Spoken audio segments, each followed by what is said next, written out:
pouvez le voir sur le cercueil, formation et recherche sont morts à cause de la loi pluriannuelle de programmation de la recherche qui est venue terminer de mettre à mort cette fonction publique. Je vais laisser tout de suite la parole à deux personnes qui ont souhaité rendre un dernier hommage à feu la fonction publique de l'enseignement supérieur et de la recherche.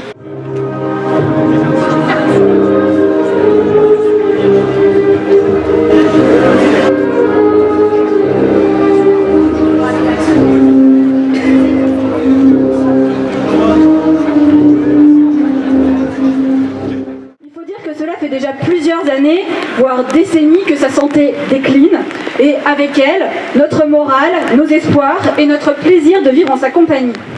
Je la revois pourtant dans sa prime jeunesse, institution indépendante, où le contenu des enseignements de la recherche et de la recherche, l'avancement dans les carrières, relevait de décisions prises entre pairs, et dont l'objectif était de participer au développement des savoirs et à leur diffusion sociale.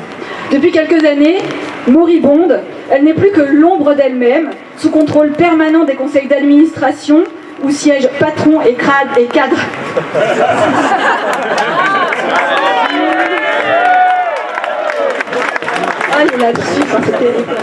cadres de grandes entreprises, lesquels sont à la recherche de bons petits soldats formatés à souhait.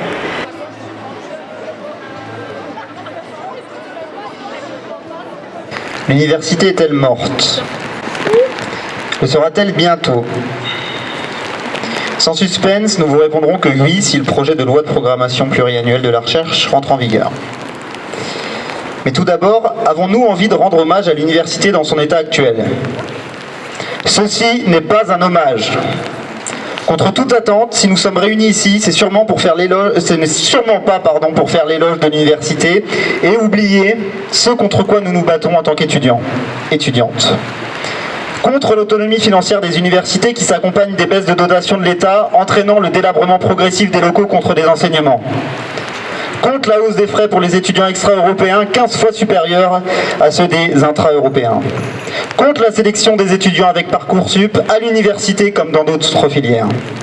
Contre la précarité croissante à la fois des étudiants, mais aussi des professeurs vacataires de plus en plus nombreux.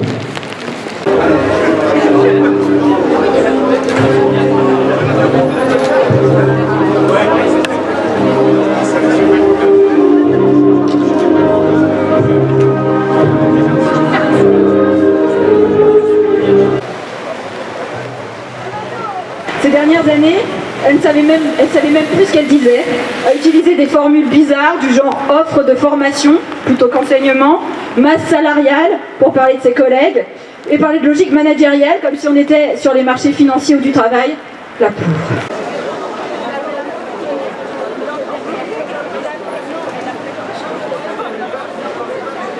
Quant aux allocations de recherche doctorale qui permettent à certains étudiants de continuer en thèse à l'issue de leur master, l'université n'en dispose que d'une dizaine par an pour ses 19 laboratoires. Cet état dégradé du service public de l'enseignement supérieur et de la recherche imposerait que des moyens financiers et humains lui soient attribués.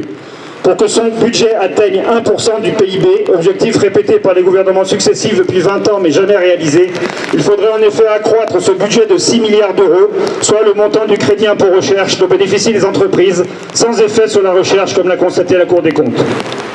Or, la LPPR, loi de programmation pluriannuelle de la recherche, telle que préparée actuellement par le ministère, aggraverait les conditions d'enseignement et de recherche à l'université. Multiplication des emplois précaires, développement de la concurrence entre universités, UFR, labos, personnel, démantèlement du statut des enseignants-chercheurs, les procédures de qualification ou la modulation de services par exemple.